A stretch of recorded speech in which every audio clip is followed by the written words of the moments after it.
तो हम कल टेबल पे थे फंक्शनल ग्रुप की। हाँ, सफिक्सेस के हम टेबल पे थे। इसका पहला कॉलम हमने देखा था, मतलब पहला कॉलम भी हम देख रहे थे। पहला कॉलम में हम ईस्टर तक पहुंचे थे। ठीक है, ईस्टर तक हम पहुंचे थे।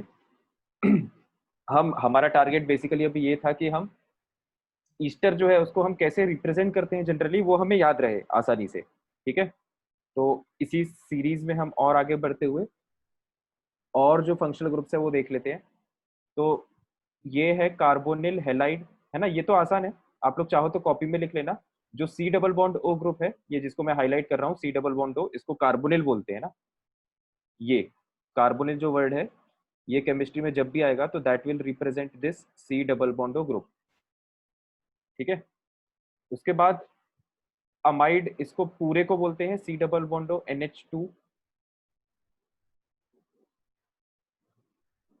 कोई रौनक भी है क्या अपने ग्रुप में, अपने बैच में? यस सर है तो शायद।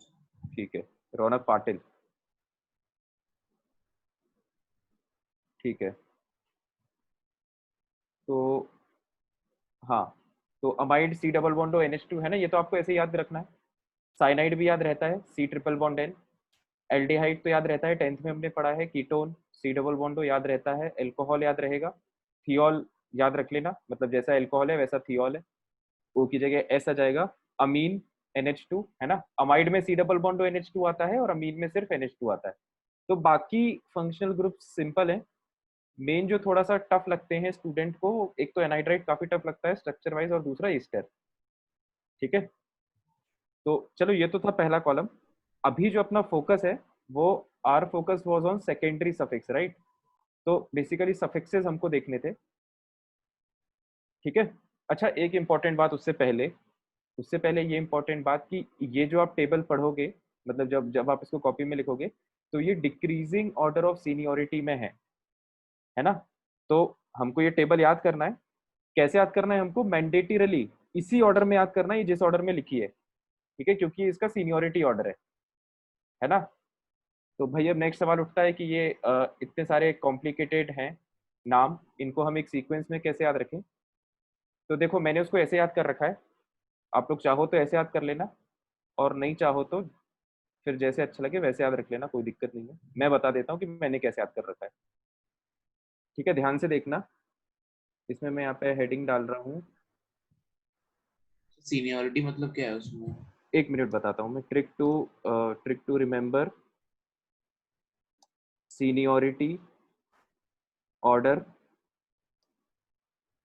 सीनियोरिटी की स्पेलिंग सही है ना? सीनियोरिटी, हाँ सही है। Seniority order of functional groups. ठीक है, तो भैया ऐसा है। हाँ, उससे पहले सीनियोरिटी की बात पूछी जा रही थी। तो ये सीनियोरिटी इसलिए इंपॉर्टेंट है क्योंकि अभी हम आगे जब फंक्शनल ग्रुप्स के IUPAC नेमिंग देखेंगे, तो उसमें आप देखोगे कि अगर एक कंपाउंड में मल्टीपल फंक्शनल ग्रुप है ना, अगर एक कंपाउंड में मल्टीपल फंक्शनल ग्रुप्स हैं, ये मैंने कल भी एक्सप्लेन किया था, एक बार दोबारा बता देता हूँ। अगर एक कंपाउंड में एक से ज्यादा टाइप के फंक्शनल ग्रुप हैं, तो ऐसे केस में एक फंक्शनल ग्रुप होता है सीनियर, है ना। एक फंक्शनल ग्रुप सीनियर होता है, और बाकी सब जितने भी रिमेनिंग है वो सब जूनियर जूनियर फंक्शनल ग्रुप्स होते हैं। ठीक है, तो फिर ऐसा कहा जाता है कि आप जो सीनियर फंक्शनल ग्रुप है उसका यूज करोगे क्या? सफिक्स। और जो बाकी के जूनियर फंक्शनल ग्रुप्स हैं उन सब का आप यूज करोगे प्रीफिक्स। ठीक है, ये बात अपन दोबारा लिखेंगे जब हम फंक्शनल ग्रुप कंटेनिंग कंपाउंड्स के IUPAC नेमिंग सीखेंगे। ठीक है, अभी आप चाहो तो यहाँ पे भी लिख सकते हो, कोई दिक्कत नहीं है। ठीक है, तो अब भाई ये डिसाइड करना, अगर मल्टीपल फंक्शनल ग्रुप्स हैं तो फिर ये डिसाइड करना कि कौन सा सीनियर है कौन सा जूनियर है। ये फिर अपन ऑर्डर से डिसाइड करते हैं, है ना। तो इसलिए अपन को वो जो टेबल है वो एज इट इज, जिस ऑर्डर में लिखी गई है उस ऑर्डर में याद होना चाहिए। ठीक है, तो अब मैं मुद्दे पे आता हूँ। तो देखो मैंने इसको कैसे कर रखा है, मैंने इसको ऐसे याद कर रखा है। एकदम ध्यान से देखना है ना, लिखना बाद में, एकदम पहले ध्यान से देख लो। मैं टाइप कर देता हूँ, इसमें कम टाइम लगेगा, एक सेकेंड। हाँ,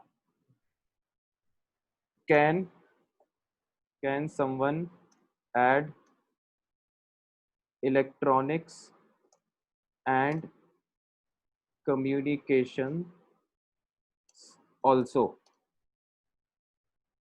है ना। अभी मैं समझा दूंगा इसका क्या मतलब है। फिर इसको तो ये जो है इसमें, एक सेकेंड, है ना। कैन सी एस ए ई सी ए, है ना। इनका मतलब है C stands for carboxylic acid, मैं शॉर्ट में लिख रहा हूँ, आप लोग चाहो तो पूरा लिख लेना, चाहो तो शॉर्ट में लिख लेना। S stands for sulphonic acid, ठीक है। ए stands for anhydride, E stands for Easter. I hope सबको मेरी राइटिंग समझ में आ रही है। राइटिंग नहीं समझ आया तो बता देना, है ना। C stands for carbonyl halide,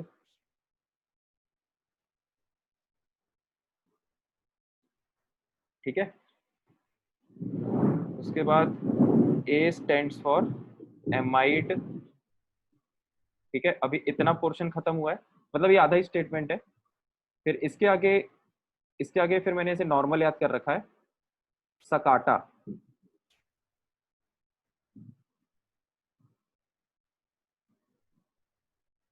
है ना। इसका भी मैं मतलब लिख देता हूँ।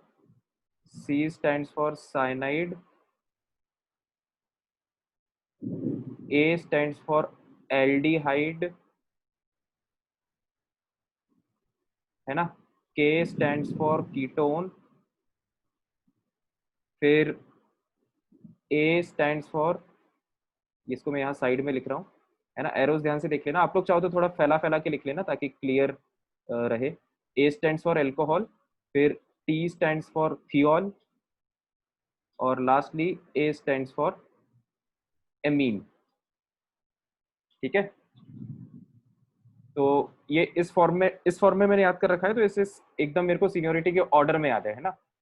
Can someone eight electronics and communication also, ये थोड़ा उस टाइप का स्टेटमेंट है। इलेक्ट्रॉनिक्स एंड कम्युनिकेशन जो है वो एक सब्जेक्ट होता है इंजीनियरिंग में, ठीक है।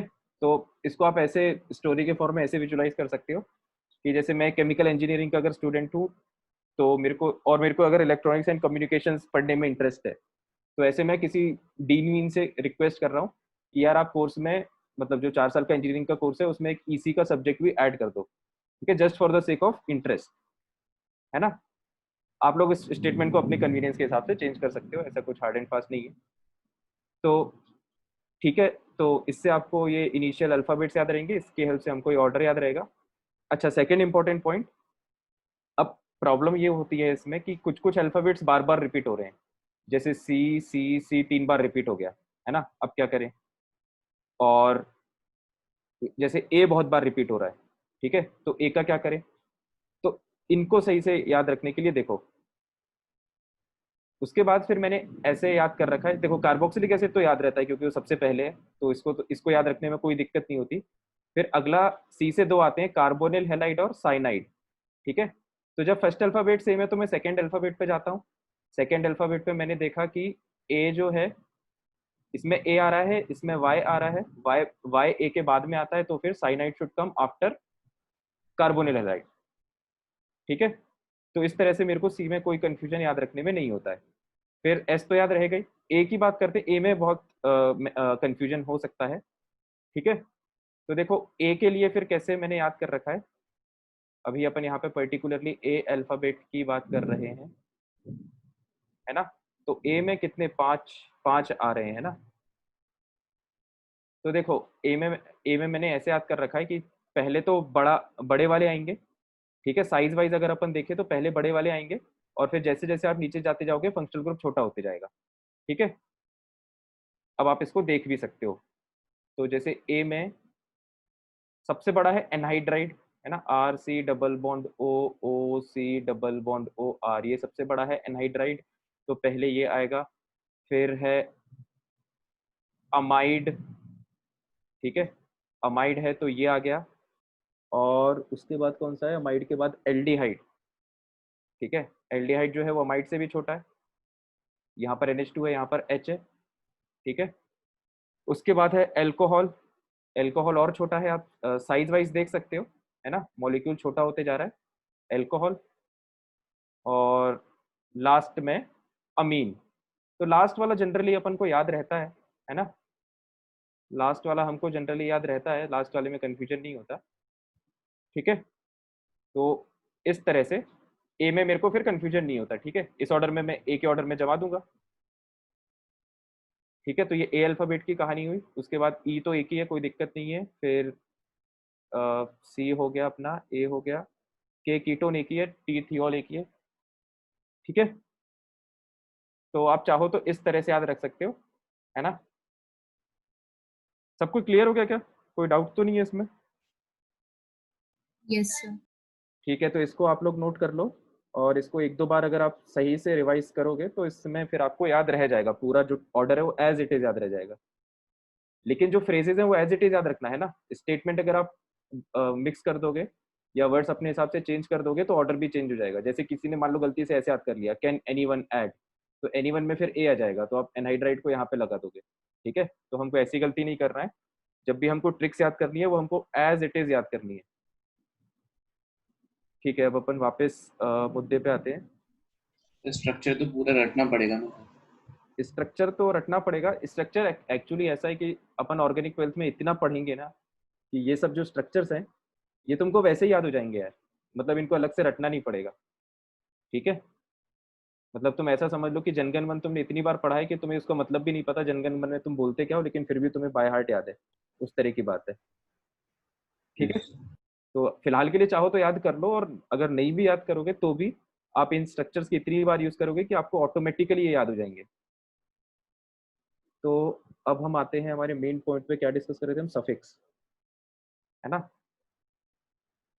तो अब देखो सफिक्स भी देखो आपको याद रखना है ना, ये पूरी टेबल अपन को याद रखना है, ठीक है। तो नेम नेम अभी याद रखने की जरूरत नहीं है क्योंकि नेम लिखना आप लोग सीखोगे, है ना। सफिक्स देखो, सफिक्स को कैसे याद रखना है? तो देखो सफिक्स दो फॉर्म में अपन बोलते हैं, या तो ओइक एसिड या फिर कार्बोक्सिलिक एसिड, ठीक है।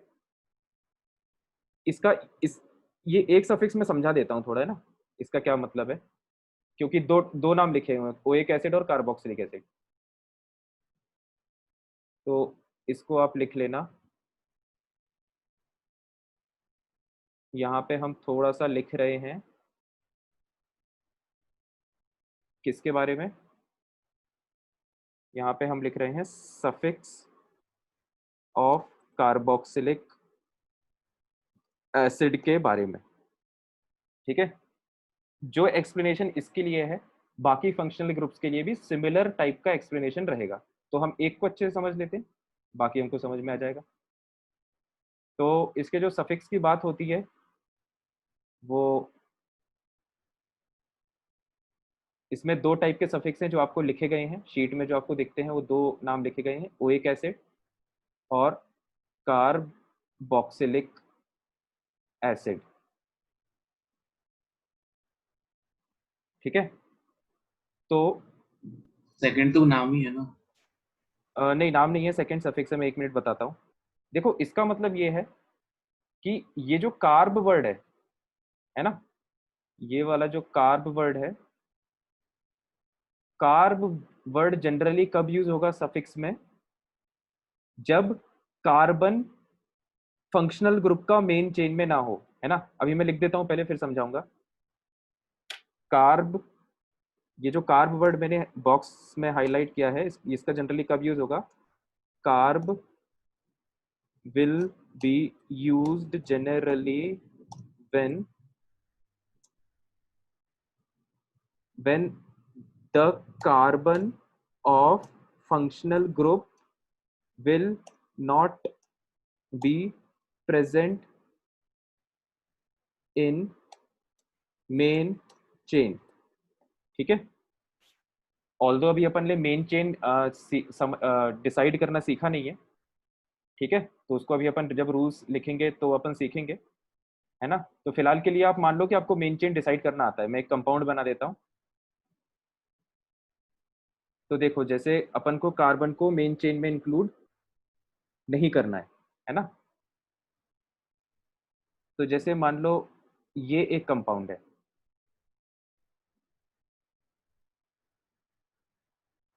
ठीक है, ये एक कंपाउंड है COOH, है ना। तो अगर जैसे हम इसको मेन चेन माने, ठीक है, इसको अगर आपने मेन चेन माना तो इसका मतलब ये जो है ये कार्बन ये मेन चेन के बाहर चला गया। तो जो फंक्शनल ग्रुप का कार्बन है वो जब मेन चेन के बाहर चला जाए, उस केस में आप जो सफिक्स यूज करते हो वो उसमें कार्ब वर्ड आता है, मतलब कार्बोक्सिलिक एसिड, है ना। तो मतलब अपन इसको किस टाइप से लिखेंगे, ब्यूटेन टू कार्बोक्सिलिक एसिड, है ना। कार्बोक्सिलिक एसिड सफिक्स है, सफिक्स मतलब जो पीछे लगता है वर्ड रूट के। इसके लिए जो आप सफिक्स यूज करोगे, इसके लिए सफिक्स कौन सा यूज होगा, कार्बोक्सिलिक एसिड, ठीक है। ऑन द कॉन्ट्ररी, अब आप आओ लेफ्ट साइड में, है ना। सिमिलर टाइप का एग्जांपल CCC 4 कार्बन और ये है COOH, ठीक है। अब जैसे ये मेन चेन है, अभी ये क्वेश्चन मत पूछना कि सर मेन चेन अपन ने कैसे डिसाइड करी, ये जब अपन मेन चेन के रूल्स पढ़ेंगे तब समझ में आ जाएगा। अभी अभी जो मैं बता रहा हूँ मेन चेन, मान लो कि वही मेन चेन है, ठीक है। तो जैसे ये मेन चेन अगर है, तो फंक्शनल ग्रुप का कार्बन, फंक्शनल ग्रुप मतलब कार्बोक्सिलिक एसिड का कार्बन, अब it is a part of main chain. तो जब कार्बन मेन चेन का पार्ट होता है तो उस टाइम पे कार्ब वर्ड यूज नहीं करते हैं। तो इसको अपन क्या लिखेंगे, इसको हम लिखेंगे 5 कार्बन है तो पेंट, है ना, वर्ड रूट हो गया paint.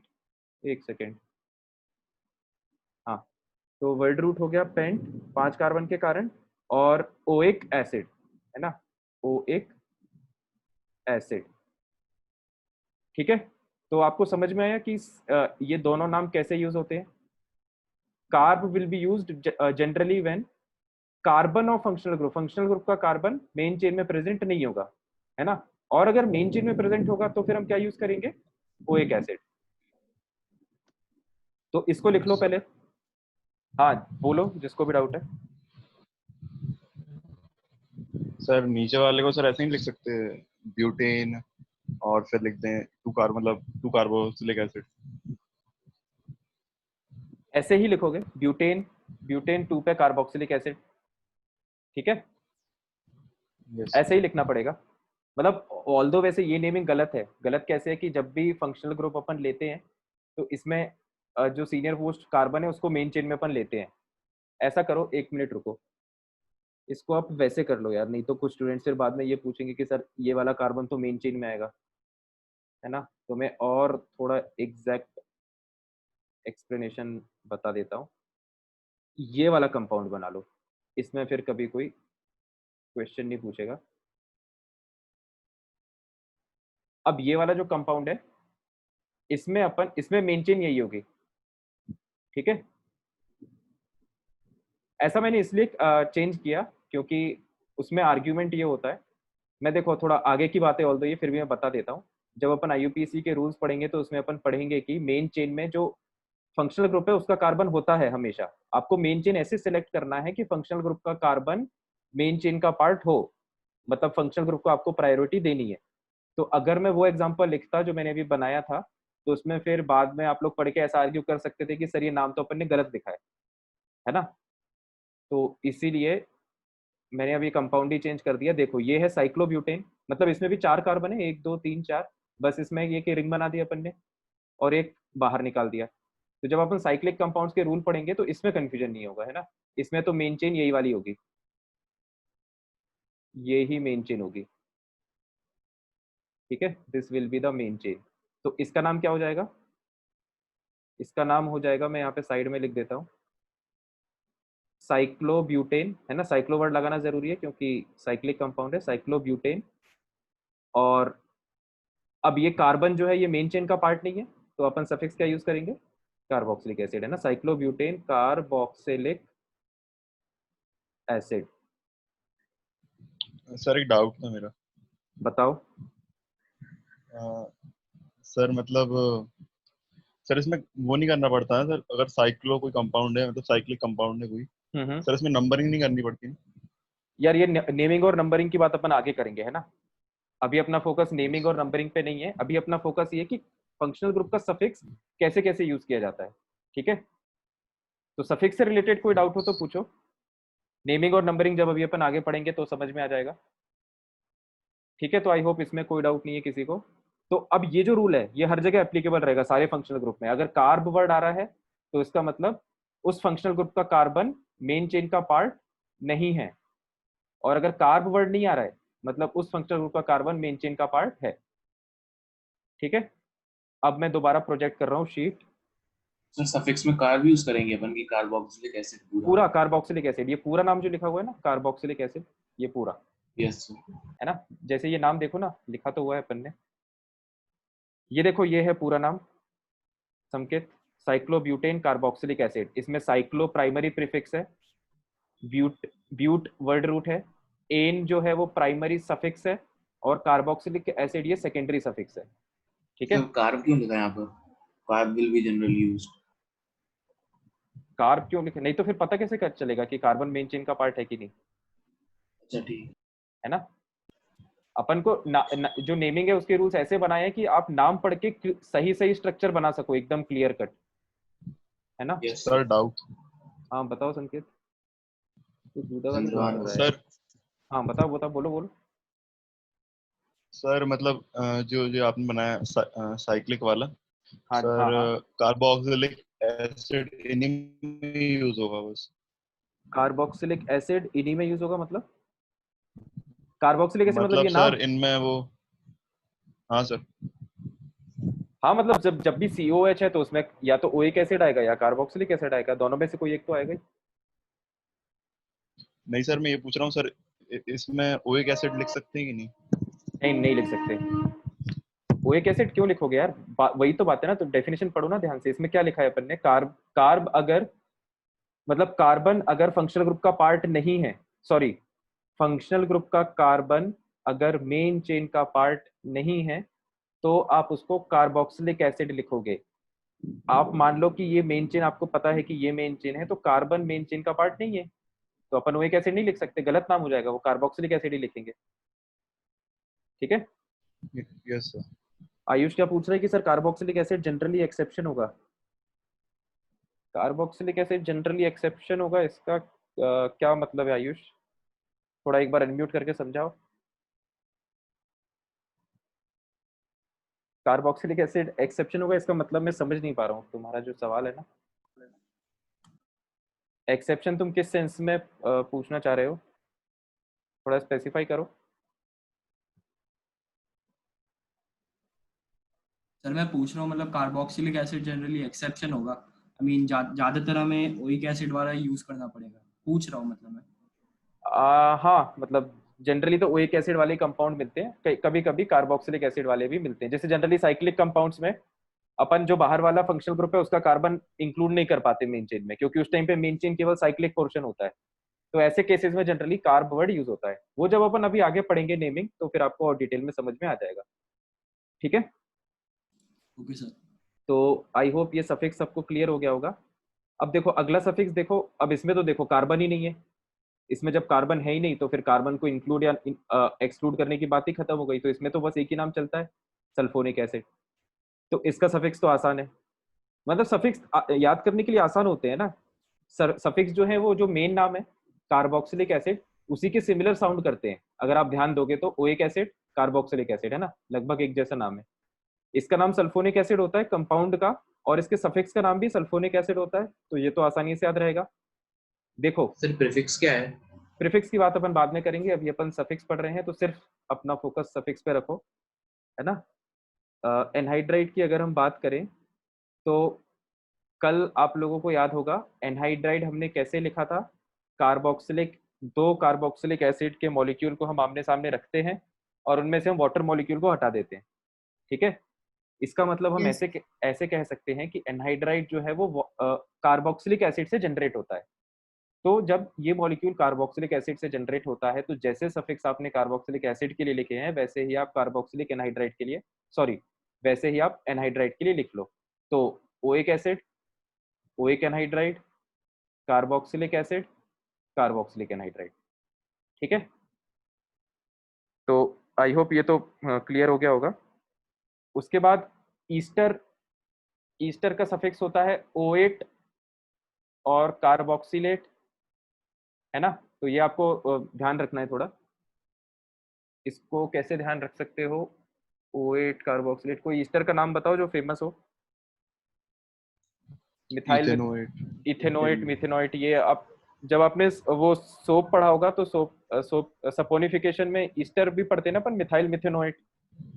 Yes sir, but yes sir. हाँ तो एक ही रिएक्शन होती है। हाँ एक ही रिएक्शन होती है। तो उसमें वो जो था मिथाइल मिथेनोएट या इथाइल मिथेनोएट, वो जो भी था 10th की किताब में, वो ईस्टर था, है ना। तो O8 जब यूज होता है तो वो ईस्टर के लिए यूज होता है, ठीक है। बाकी लॉजिक तो सेम है आगे। अगर O8 अगर कार्बन मेन चेन का पार्ट है तो O8, और कार्बन मेन चेन का पार्ट नहीं है तो कार्बोक्सिलेट। सेम एक्सप्लेनेशन जैसा कार्बोक्सिलिक एसिड के लिए था। नीचे आते हैं, देखो कार्बोनिल, है ना, C डबल बॉन्ड मतलब कार्बोनिल, X मतलब हेलोजन, कार्बोनिल हेलाइड।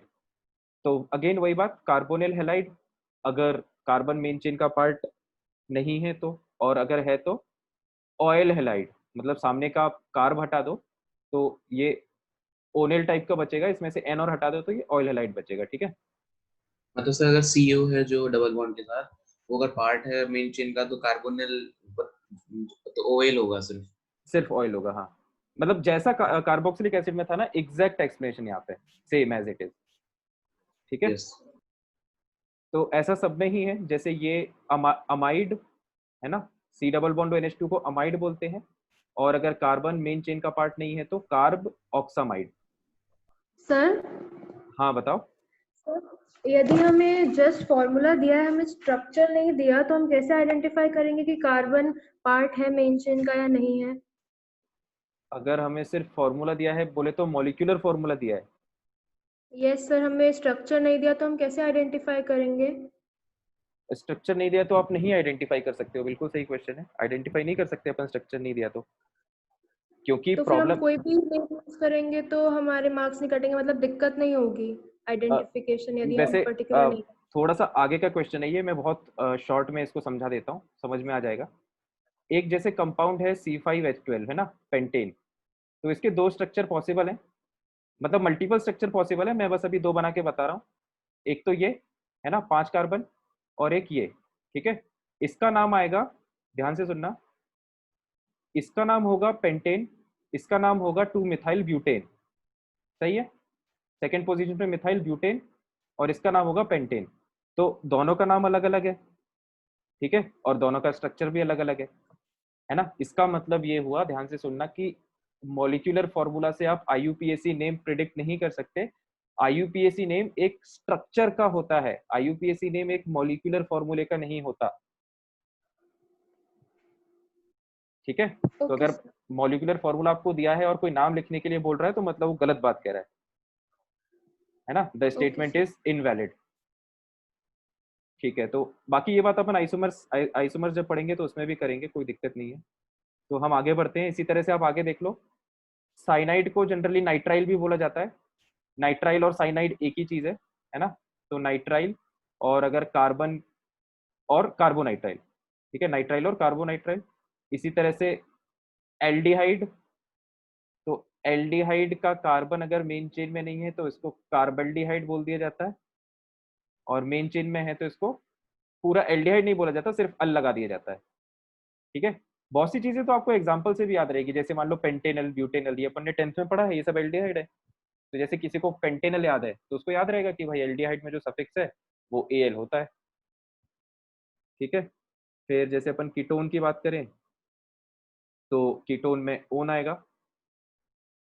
और इसमें अपन मेन चेन के बाहर रखने की बात नहीं करते, इसलिए क्योंकि इसका जो कार्बन है वो हमेशा मेन चेन के बीच में ही आता है, ठीक है। तो कार्बन अगर मेन चेन के बीच में ही आएगा तो कार्बन इसमें हमेशा इंक्लूडेड ही रहेगा, तो इसलिए इसका ओन। फिर बाकी तो इजी है, अब इसमें तो कार्बन ही नहीं है तो इनका सबका तो एक एक ही नाम होगा। एल्कोहल के लिए ऑल, थियोल के लिए थियोल, और अमीन के लिए अमीन। ठीक है, बाकी सफिक्सेस आगे सिंपल हैं। तो एक तो ये बात हो गई है ना। तो ये हो गया सेकेंडरी सफिक्स की कहानी। ठीक है, तो सेकेंडरी सफिक्स के लिए ये टेबल आप लोग याद रखना, है ना। अब इसमें हम बात करते हैं, नेक्स्ट हम बात करेंगे प्रीफिक्स की। सर एक डाउट है। हाँ बताओ। सर किसी भी कंपाउंड में सर कितने फंक्शनल ग्रुप हो सकते हैं? कितने भी हो सकते हैं यार, ऐसा कोई सर ऐसा कुछ डेफिनेट नहीं है? नहीं, कुछ भी डेफिनेट नहीं है। आप 12th में लास्ट क्लास में पढ़ोगे पॉलीमर्स। पॉलीमर्स वो बड़े बड़े कंपाउंड होते हैं जैसे कि पॉलीथीन वगैरह, जिसमें बहुत बड़ी चेन्स होती हैं, लंबी लंबी चेन होती है ना। तो यस ऐसा सर। कुछ थंब रूल नहीं है कि इतने से ज्यादा फंक्शनल ग्रुप नहीं हो सकते। सर एक एग्जांपल से सेकेंडरी प्रीफिक्स बता दीजिए।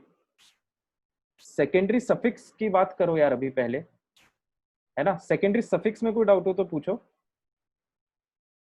ठीक है आयुष, प्रीफिक्स की बात अभी अभी प्रीफिक्स अपन ने, हाँ अच्छा सफिक्स का बोल रहे हो तुम। सफिक्स का एग्जांपल ये देखा ना अपन ने, सफिक्स का एग्जांपल ये अभी देखा तो था अपन ने। दो एग्जांपल देखे थे, एक भी नहीं अपन ने, दोनों दो एग्जांपल देखे थे। ये देखो,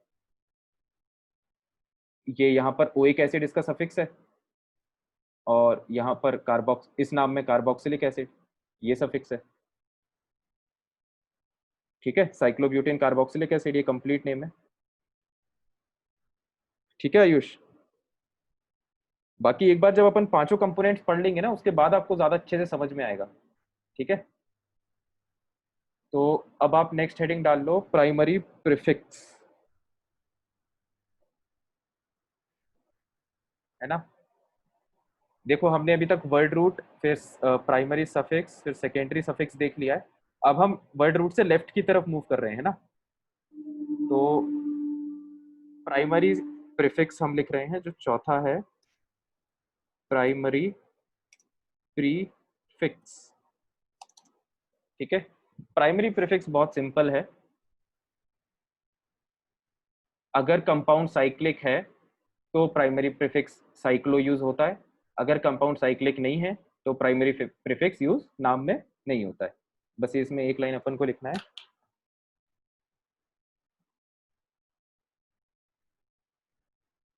एक सेकेंड, हाँ, अगर कंपाउंड साइक्लिक है, if compound is cyclic, then only primary prefix called cyclo, है ना। cyclo is used। ठीक है, अगर कंपाउंड साइक्लिक है तो प्राइमरी प्रीफिक्स साइक्लो लगा दो, नहीं है तो कोई दिक्कत नहीं है। फॉर एग्जांपल अभी अपन ने जो स्ट्रक्चर बनाया था, दोबारा वही वाला बना देता हूँ। ये अपन ने इस तरह का स्ट्रक्चर बनाया था, है ना, और इसका हमने नाम लिखा था साइक्लो ब्यूटेन कार्बोक्सिलिक एसिड, है ना, साइक्लो ब्यूटेन कार्बोक्सिलिक एसिड। तो बस यहाँ पर क्योंकि कंपाउंड साइक्लिक है तो ये जो है ये इसका प्राइमरी प्रीफिक्स हो जाएगा, साइक्लो। प्राइमरी प्रीफिक्स जरूरी नहीं है हर कंपाउंड में हो, केवल साइक्लिक कंपाउंड्स में होगा, ये है प्राइमरी प्रीफिक्स। ठीक है, तो ये तो खैर आसान सा था। लास्ट अपना बच रहा है सेकेंडरी प्रीफिक्स। ठीक है, मतलब अपने पढ़ने के सीक्वेंस में लास्ट, और वैसे देखा जाए तो लेफ्ट साइड से फर्स्ट आता है सेकेंडरी प्रीफिक्स। ठीक है, तो सेकेंडरी प्रीफिक्स जो है वो किसके लिए यूज होता है, ये इंपॉर्टेंट है ना। इसमें काफी सारे एलिमेंट्स हैं जो हमको डिस्कस करने होते हैं। तो सेकेंडरी प्रीफिक्स यूज होता है, used for all the substituents, है ना। अभी मैं एक एक वर्ड का मतलब समझाऊंगा हमने क्या क्यों लिखा है। सब्स्टिट्यूएंट्स, सब्स्टिट्यूएंट्स, या फिर आप इनको ब्रांचेस कह सकते हो, और अगर फंक्शनल ग्रुप्स प्रेजेंट है तो आप इनको जूनियर फंक्शनल ग्रुप्स भी कह सकते हो, ठीक है। और यूज कैसे करना है हमको, इन अल्फाबेटिकल ऑर्डर, ठीक है। अभी मैं एक एक वर्ड का मतलब बताता हूँ, एक एग्जाम्पल के तहत हम इसे समझते हैं।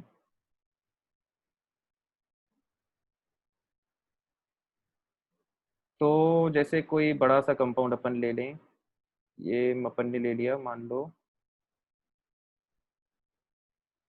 ठीक है। ये एक फंक्शन ग्रुप अपन ने ऐड कर दिया, 2-3 और ऐड कर लो।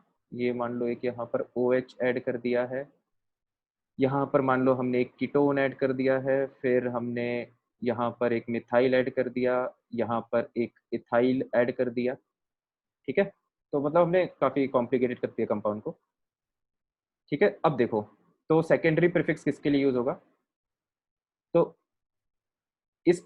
इस कंपाउंड में मेन चेन ये होगी, ठीक है।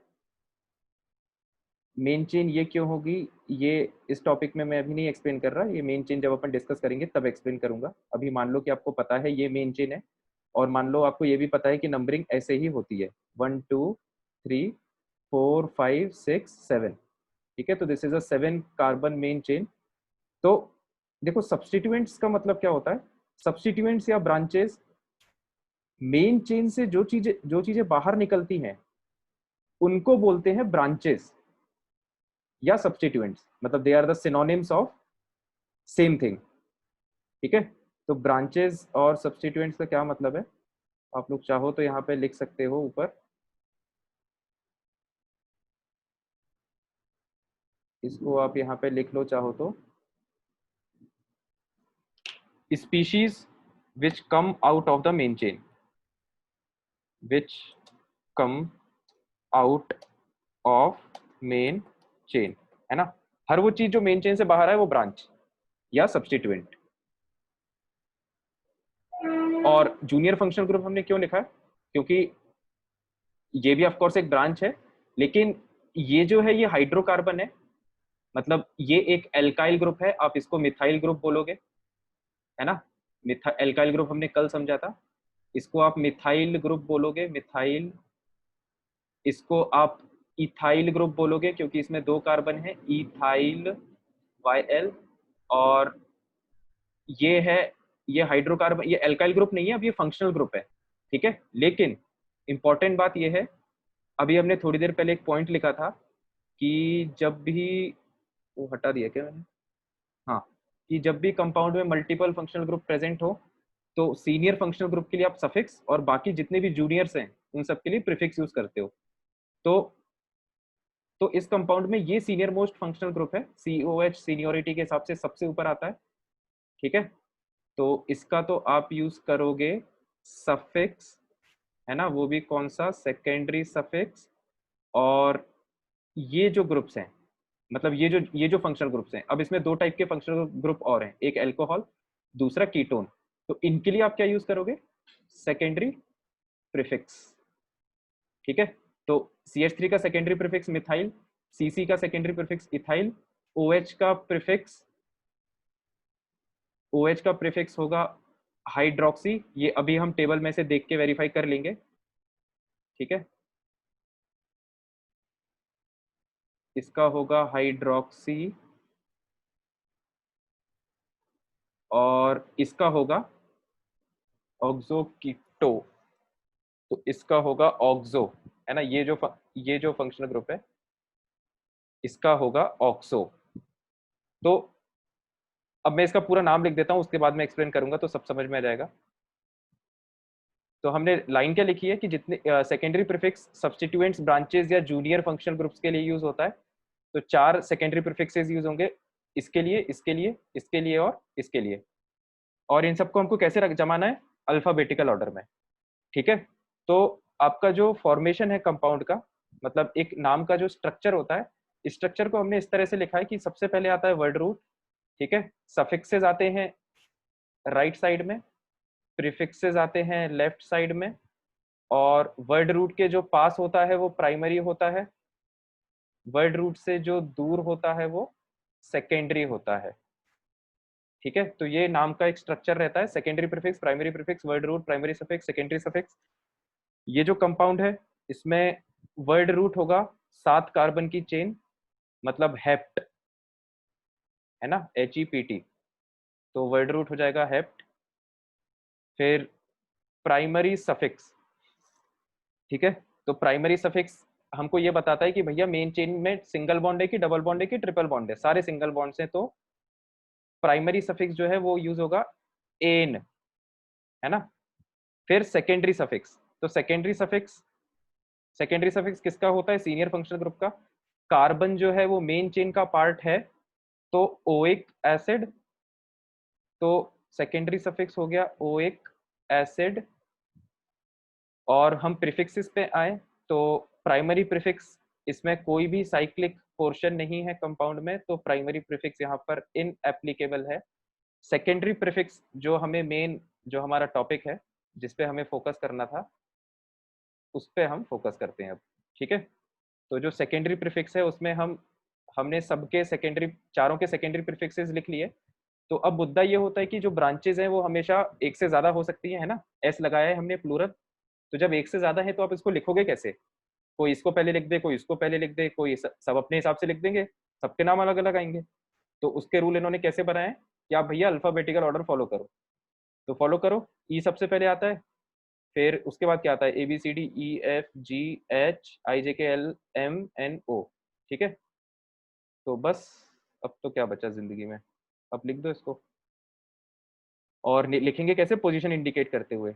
तो सबसे पहले हमको इथाइल लिखना है, देखो मैं पहले अल्फाबेटिकल ऑर्डर लिख रहा हूँ। अब जो अपन ये लिख रहे हैं ये पूरा सेकेंडरी प्रीफिक्स है ना, पहले इथाइल लिखा मैंने, अगला अल्फाबेट है ABCDFGH, H मतलब हाइड्रोक्सी, हाइड्रोक्सी।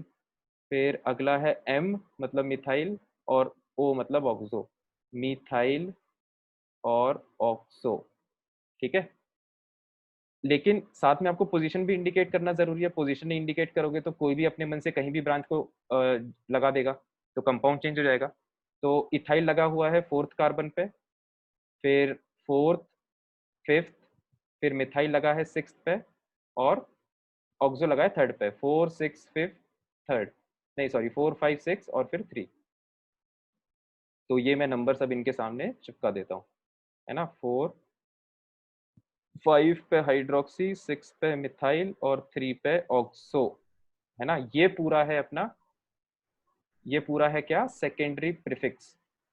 बाकी अब ये आगे का नाम आप पूरा चिपका देना। इस कंपाउंड का नाम क्या होगा, इस कंपाउंड का नाम होगा 4 ethyl 5 hydroxy 6 methyl 3 oxo heptanoic acid. This will be the name of this compound. क्या आपको सेकेंडरी प्रीफिक्स का यूज समझ में आ गया? सर डाउट है, हाँ बताओ। सर अगर अल्फाबेट सेम है दो तो वो तो सेकेंड function अल्फाबेट देखो, सेकेंड से मैं तो थर्ड देखो, थर्ड से मैं तो फोर्थ देखो। ठीक अगर है, दो OH हैं तो अलग अलग ब्रांच में दो OH हैं दो तो OH है, कोई सी भी दो मतलब ये अपन वैसे अभी आगे जब नाम लिखना सीखेंगे डिटेल में तो ये सब तुम लोग सीखोगे, उसमें अपन इसको इस तरह से लिख देते हैं, जैसे तुमने सीखा होगा ना 3,3 डाइमिथाइल अपन लिखते हैं, हाँ हाँ ठीक है, तो ऐसे अपन ये डाई लगा देते हैं फिर। ठीक है, यस पोजीशन इंडिकेट करते हुए, जिस जिस पोजीशन पे मिथाइल है, जैसे मान लो 3 मिथाइल अलग अलग जगह पर लगे हुए हैं, तो तीनों तीनों पोजीशन इंडिकेट कर दो, 3,4,6। कितने मिथाइल है टोटल, 3, तो ट्राई मिथाइल, है ना संकेत। इस तरह से अपन उसको सॉर्ट आउट कर लेते हैं। यस ठीक है, तो वैसे कुछ ऐसे रटने की जरूरत नहीं पड़ती इसमें रूल्स में, क्योंकि आप सीधी सी बात देखो, नाम बहुत लॉजिकल होते हैं, है ना, नाम इतने ज्यादा लॉजिकल हैं कि नाम की हेल्प से आप पूरा स्ट्रक्चर एज इट इज बना सकते हो। ठीक है, तो बस लॉजिक पकड़ने की कोशिश करो, हर जो रूल बनाया हुआ है वो कुछ ना कुछ लॉजिक से बनाया हुआ है ना, कुछ सोच के बनाया गया है। ठीक है, तो सेकेंडरी प्रीफिक्स का ये यूज होता है। तो अब हमने एक नाम के जितने कंपोनेंट्स होते हैं हमने सारे कंपोनेंट्स स्टडी कर लिए हैं। अब मैं एक बार वापस टेबल पे आ जाता हूँ, है ना, क्योंकि सेकेंडरी प्रीफिक्स जो हमें याद करनी है वो टेबल से याद करनी है। सर एक डाउट था हाँ भैया बताओ, क्या डाउट था? सर। वो आप एक बार वो निकाल लीजिए, वो जिससे आप सॉल्व करा था आपने जो। हाँ हाँ, ये सर उसमें थर्ड नंबर पे क्या था? अरे एक थर्ड, और वो थर्ड क्वेश्चन मतलब नहीं। अच्छा पीछे वाला पेज। यस सर, हाँ, ये थर्ड नंबर पे। इधर से नहीं सर, लेफ्ट राइट साइड से। राइट राइट से से। थर्ड नंबर पे ऑक्सो ओ एक्सो। नहीं सर, वो कीटोन का भी तो यही रहता है। कीटोन का भी यही रहता है, लेकिन ये अपन प्रीफिक्स यूज कर रहे हैं ना, अच्छा सेकेंडरी अच्छा अच्छा। प्रीफिक्स। ये वही मैं कह रहा हूँ ना, अभी अपन टेबल देखेंगे ना तो समझ में आ जाएगा। Yes sir yes sir. मतलब ये चीजें अब अपन को याद रखनी पड़ती है कि भाई किसके प्रीफिक्स को क्या बोलते हैं, तो वो अपन याद रखेंगे ये टेबल से। Table table yes sir. पे फोकस लाओ अपना सभी लोग। लास्ट कॉलम बस हमें स्टडी करना है अब इस टेबल में, बाकी सब हम कर चुके हैं। तो बस यही है, अब तो क्या है, कार्बोक्सिलिक कार्बोक्सी सल्फो, है ना, इसका तो कोई प्रीफिक्स होता नहीं है। फिर क्यों नहीं होता उसका? क्योंकि ये जब भी आएगा तो मेन चेन में ही आएगा ये, है ना। मतलब जब इसका नाम देखोगे ना तब अच्छे से समझ में आएगा, ये थोड़ा बड़ा क्वेश्चन है, ठीक है। तो इसका नहीं होता है अभी, तो फिलहाल ऐसे ही याद रखो, जब इसका नाम आएगा तो मैं उस टाइम पे समझा दूंगा अच्छे से। और एल्कोक्सी कार्बोनिल एल्केनॉइल ऑक्सी, ठीक है। तो अब यहाँ पर फिर से वो बात है, देखो कार्ब वर्ड आ रहा है, मतलब कार्बन जो है वो मेन चेन का पार्ट नहीं है, ठीक है। अच्छा, इसमें एक इंपॉर्टेंट बात, इसमें जैसे इसमें दो सफिक्स यूज हो रहे हैं प्रीफिक्स, एल्कोक्सी कार्बोनिल और एल्केनॉइल ऑक्सी। तो देखो ये तो ठीक है कि भाई कार्ब वर्ड अगर आ रहा है तो मतलब कार्बन मेन चेन का पार्ट नहीं है, कार्ब वर्ड अगर नहीं आ रहा मतलब कार्बन मेन चेन का पार्ट है।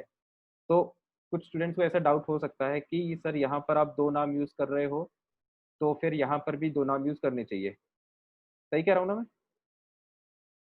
हाँ तो यस क्यों नहीं कर रहे हैं फिर, सोच के बताओ।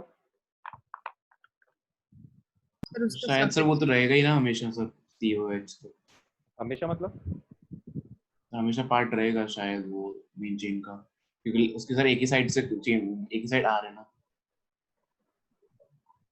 हाँ, मतलब देखो ऐसी बात है कि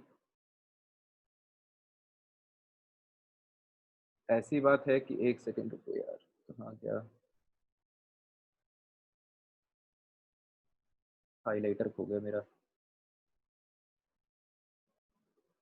चलो मैं ऐसे ही बता देता हूँ। तो जो प्रीफिक्स है, देखो पहली बात तो COH जो है वो एक क्या बोलते हैं, सीनियर मोस्ट फंक्शनल ग्रुप है, ठीक है। तो अगर किसी कंपाउंड में COH है, ध्यान से सुनना, अगर किसी कंपाउंड में कार्बोक्सिलिक एसिड है तो वो तो सीनियर मोस्ट ही होगा, क्योंकि इससे सीनियर तो कुछ है नहीं। सही बात है क्या? है ना। तो अगर किसी कंपाउंड में कार्बोक्सिलिक एसिड है तो ये तो सीनियर मोस्ट हो गई, तो जनरली तो वैसे इसका सफिक्स यूज होता है, ठीक है। अगर कार्बोक्सिलिक एसिड मेन चेन का पार्ट आ रहा है कभी भी, इसका मतलब वो सफिक्स ही यूज होगा उसके लिए, है ना, उसके लिए प्रीफिक्स यूज नहीं हो सकता। क्योंकि जब वो मेन, अगर कार्बोक्सिलिक एसिड मेन चेन का पार्ट आ रहा है, इसका मतलब ये हुआ कि वो सफिक्स है, ठीक है। तो सेकेंडरी प्रीफिक्स सिर्फ ब्रांचेस के लिए यूज होगा ना? सेकेंडरी प्रीफिक्स सिर्फ ब्रांचेस के लिए यूज होगा, ब्रांचेस और जूनियर फंक्शनल ग्रुप्स के लिए, ओके। ठीक है।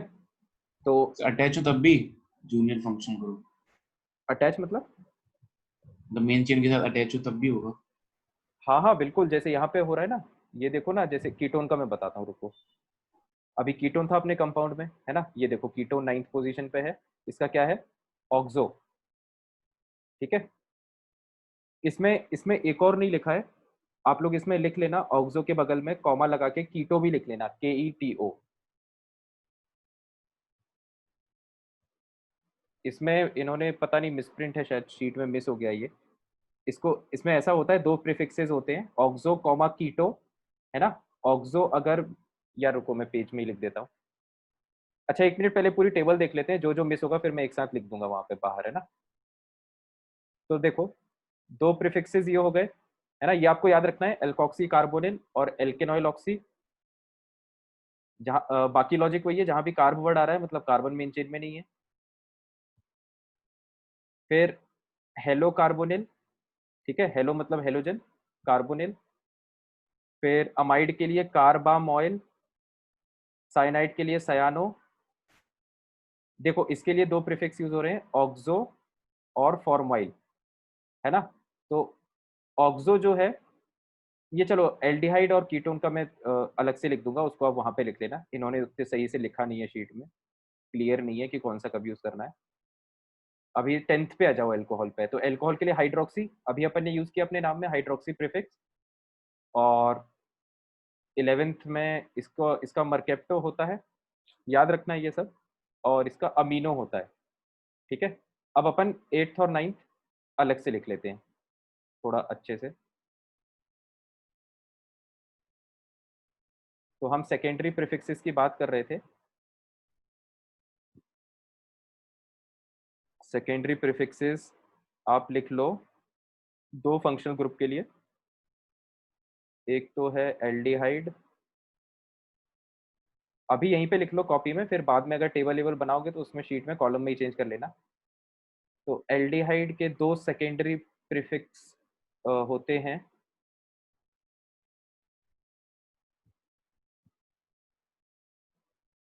है ना, ऑक्सो और फॉर्माइल, फॉर्माइल, ठीक है, FORMYL।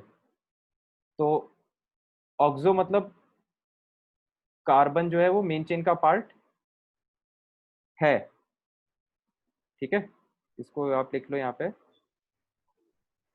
शॉर्ट में लिख लो ऑक्सो तो सीओ के लिए यूज हुआ था ना। एक मिनट बता रहा हूँ, carbon part of main chain, ठीक है, carbon part of main chain तो ऑक्सो, और यहाँ पे लिख लेना carbon not part of main chain, तो फॉर्माइल।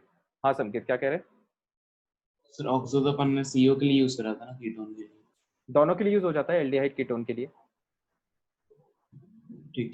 ठीक है। तो सर ऐसा क्यों दोनों के ऐस, लिए हुआ है? ऐसा इसलिए क्योंकि अपन को पोजीशन से समझ में आ जाता है। जैसे लास्ट पोजीशन पे अगर आपने ऑक्सो लिखा है 7th पोजीशन पे, तो इसका मतलब वो एल्डिहाइड है ना। Yes sir. और अगर बीच में लिखा है तो कीटो, मतलब बीच में लिखा है तो कीटोन फंक्शनल ग्रुप है। पोजीशन से अपन को समझ में आ जाता है, इसलिए नाम अपन सेम ही रख लेते हैं, उससे अपन को कंफ्यूजन नहीं होता, ठीक है। तुम लोग को नाम में थोड़ा थोड़ा कंफ्यूजन अभी हो रहा होगा, जब अपन क्वेश्चन प्रैक्टिस करेंगे तब तुम्हें समझ में जाएगा कि जो जितने भी नाम्स हैं वो सब बहुत ही क्रिस्टल क्लियर हैं, कोई दिक्कत नहीं होती किसी से। तो ये सेकेंडरी प्रीफिक्सेस की बात हुई। और फिर एल्डिहाइड का अपन ने लिख लिया, दूसरा अपन को लिखना था कीटोन का।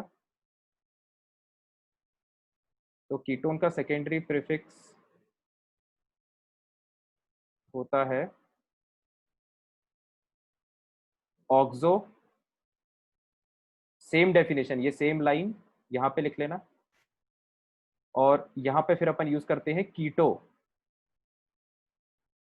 ठीक है, सेम लाइन यहाँ पे लिख लेना,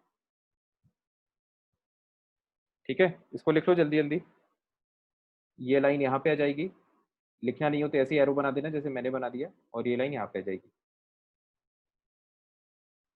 तो कीटोन के लिए मैं सेकेंडरी सफिक्स भी लिख देता हूँ, क्योंकि शायद वो भी पूरा उसमें लिखा नहीं है। कीटोन के लिए आप सेकेंडरी सफिक्स भी लिख लो, इसमें एक तो होता है ओन और एक होता है कीटोन, ठीक है। इसमें भी वही लाइन है ना, carbon part of main chain, है ना। यहाँ पर फिर से वही लाइन लिख लेना, carbon part of main chain, carbon not part of main chain, ठीक है। बेसिकली जब भी अपन कंपाउंड का पूरा नाम यूज कर रहे हैं ना, ये आपने ध्यान दिया होगा, कार्बोक्सिलिक एसिड, कीटोन, एल्डिहाइड, कार्बल्डिहाइड, तो उस केस में जो कार्बन है वो मेन चेन का पार्ट नहीं रह रहा है, ठीक है। तो ये शायद कुछ इनकम्प्लीट था शीट में जो अपन ने यहाँ फुलफिल कर लिया, ठीक है। तो ये अपना खत्म हो गया, क्या बोलते हैं, सेकेंडरी प्रीफिक्स, है ना, मतलब तो ये था सेकेंडरी प्रीफिक्स, ठीक है। प्राइमरी प्रीफिक्स हो गया, सेकेंडरी प्रीफिक्स हो गया, ठीक है। तो अब आप लोगों को एक रफ आइडिया लग गया होगा कि नाम का स्ट्रक्चर कैसा होता है ना। तो अपने पास कितना 20 मिनट है, तो पहले अपन सेक्शन ए अब डिस्कस कर लेते हैं। यस है ना, सेक्शन ए आप लोग खोल लो और इसमें जो जो डाउट है वो पूछ लो। फिर अगर टाइम बचेगा तो अपन फिर से थ्योरी रिज्यूम कर लेंगे, तो लेक्चर बीच में छोड़ना मत।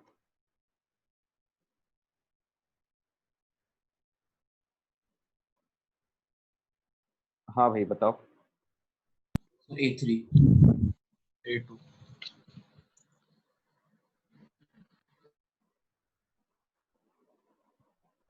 Find the number of 1 degree. A2 में डाउट है? A2 से पहले किसी को डाउट है क्या किसी में? हाँ सर A2 में भी था मेरे को। हाँ तो पहले अपन A2 देख लेते हैं। अच्छा इसमें डिग्री वाला क्वेश्चन आ गया, डिग्री अपन ने पढ़ा नहीं है, अभी अपन लिख देंगे इसको कॉपी में। Find the number of carbon मतलब 1 degree hydrogen. Degree of unsaturation ही था क्या? नहीं नहीं, डिग्री ऑफ अनसैचुरेशन तो अलग होता है।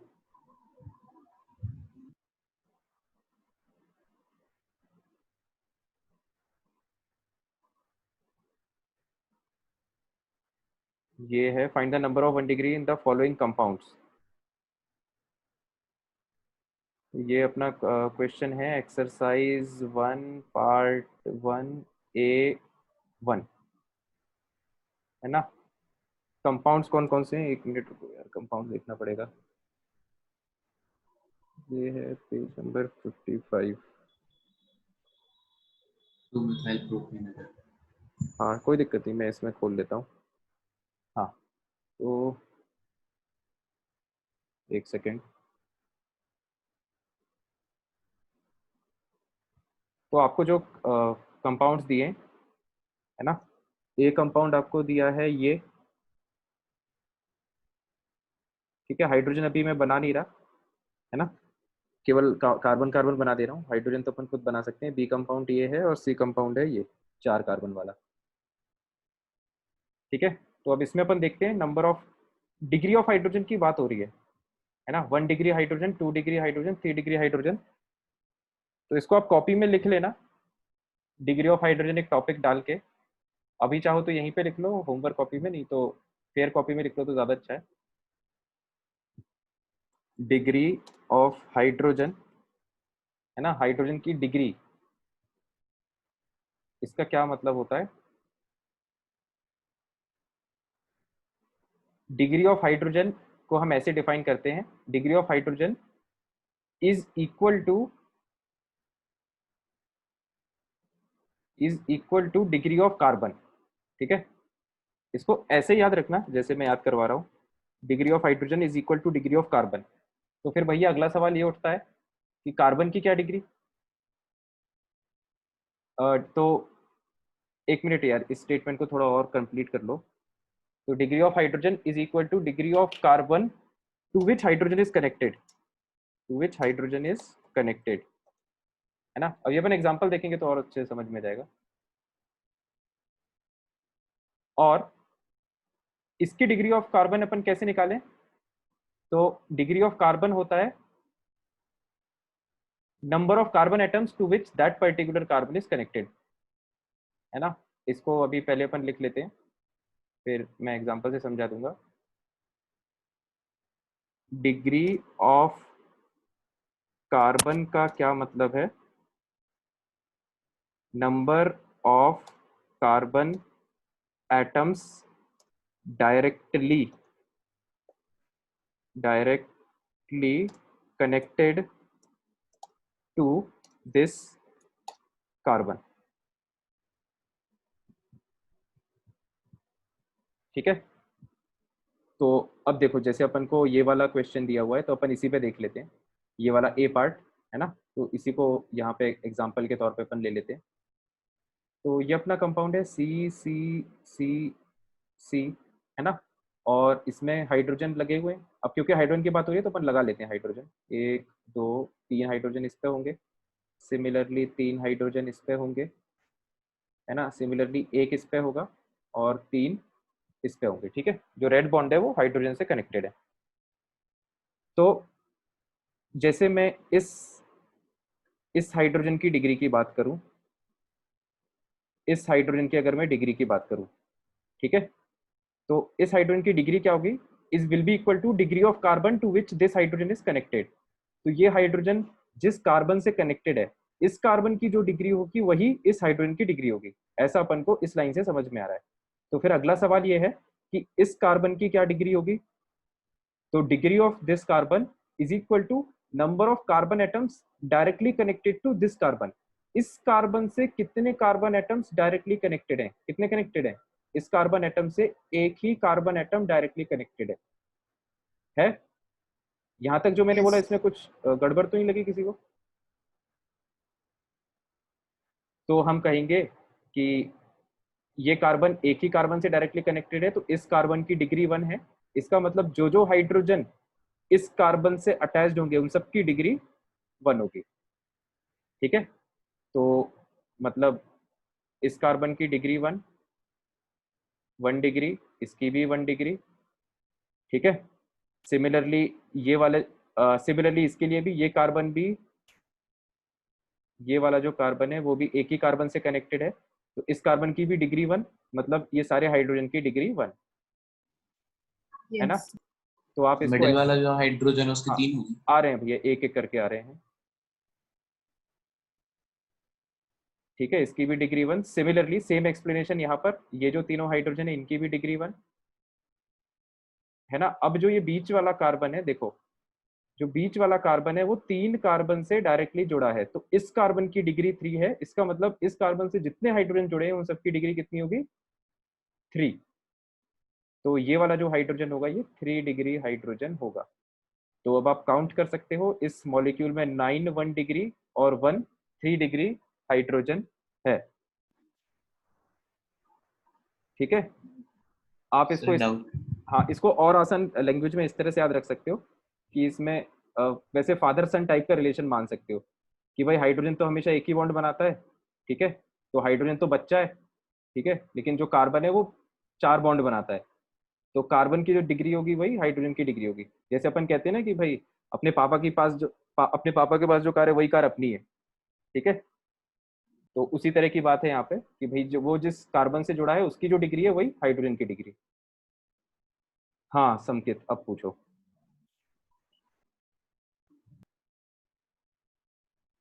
संकेत कुछ पूछ रहे थे क्या बीच में? नहीं? हेलो, हाँ हाँ बोलो बोलो, सुन रहा हूँ मैं।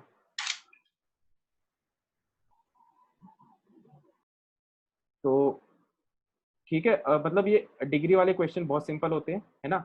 ए मैंने बता दिया, अब आप बी और सी खुद कर लेना, है ना। सेम ये वाला लॉजिक लगाना है।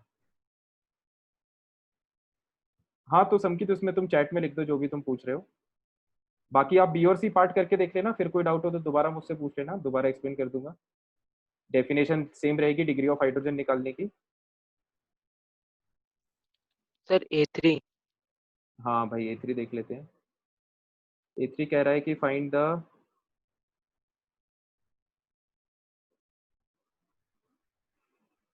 the hybridization state of each carbon atoms in the following compound। अच्छा, यहाँ पे हाइब्रिडाइजेशन का क्वेश्चन आ गया। देखो एक्चुअली ऐसा ऐसा होता है जनरली कि ये जो चैप्टर है वो अपन थोड़ा बाद में पढ़ते हैं, मतलब थोड़ा लेट पढ़ते हैं, है ना। केमिकल बॉन्डिंग हम पहले पढ़ चुके होते हैं, हम इसके बाद हम ये IUPAC पढ़ते हैं, तो उसमें क्या अपन को हाइब्रिडाइजेशन पता होता है कैसे निकालना है, क्योंकि केमिकल बॉन्डिंग में हाइब्रिडाइजेशन पढ़ाया जाता है। तो अभी अपन ने क्योंकि केमिकल बॉन्डिंग नहीं पढ़ा, इसलिए अपन को अपने लिए हाइब्रिडाइजेशन नया टॉपिक है, तो अपन इसको भी दोबारा लिख लेते हैं यहाँ पे। अपन ने पहले क्यों पढ़ा यार? ऐसे यार, वो तो सब कोटा से स्ट्रक्चर वगैरह चेंज होते रहता है, मतलब इसका लॉजिक क्या है वो तो मुझे भी नहीं पता। कोई दिक्कत नहीं है, उससे बहुत ज़्यादा फर्क नहीं पड़ता पहले बाद में पढ़ने से, पढ़ना तो सभी कुछ है। तो देखो ये क्वेश्चन है,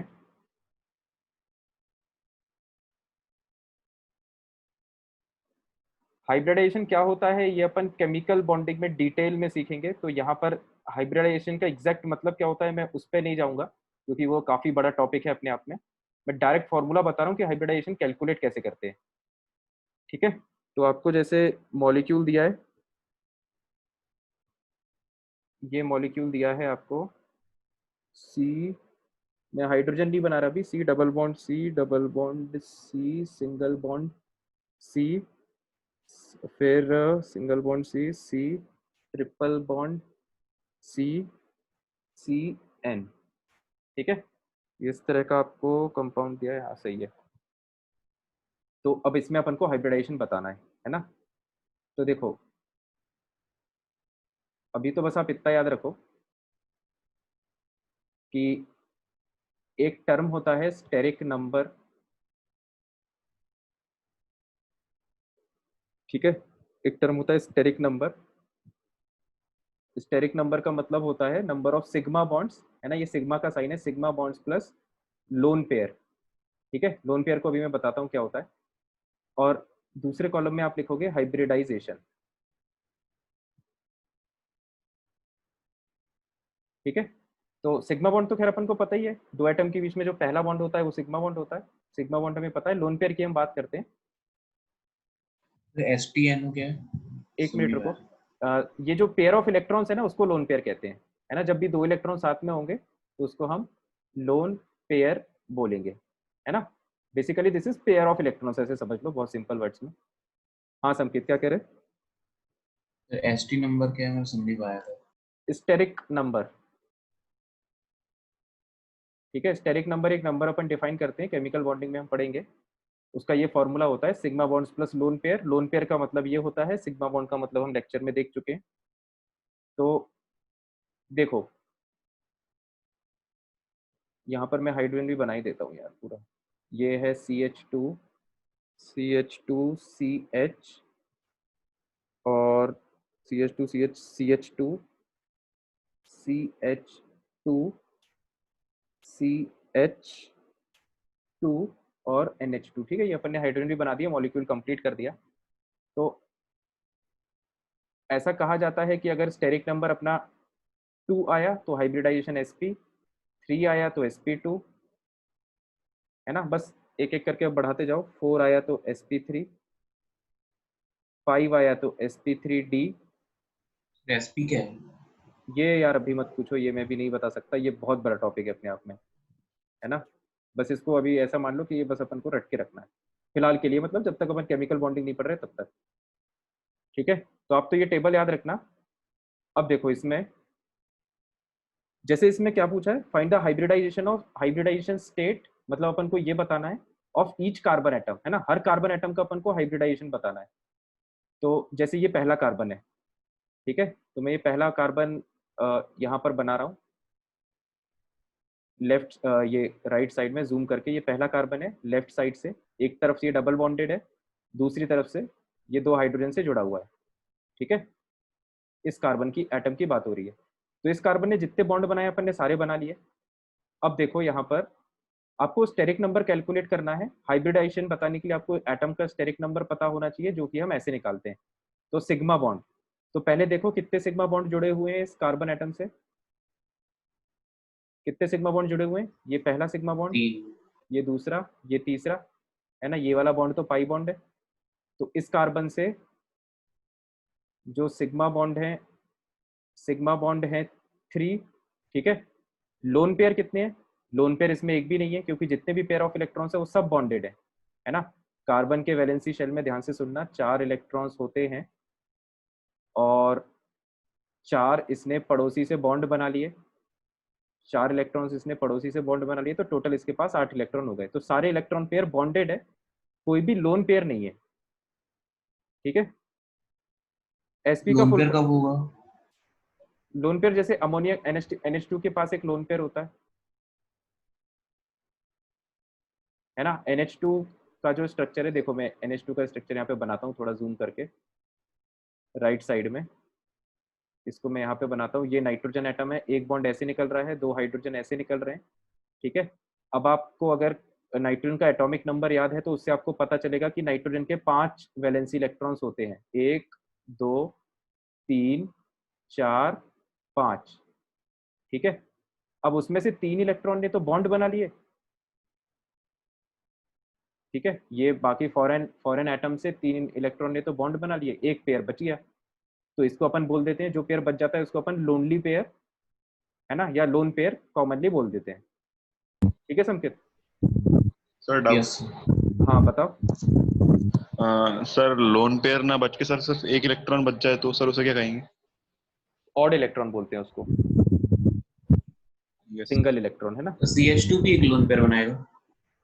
नहीं नहीं, CH2 लोन पेयर नहीं बनाएगा। CH2 क्यों बनाएगा? कार्बन के 4 बॉन्ड है, 2 इधर 2 हाइड्रोजन से। नहीं सर, एक आइसोलेटेड है, मतलब उस कंपाउंड का नहीं कह रहा हूं, आइसोलेट हाँ, CH2। आइसोलेटेड CH2 पे लोन पेयर होगा, बिल्कुल।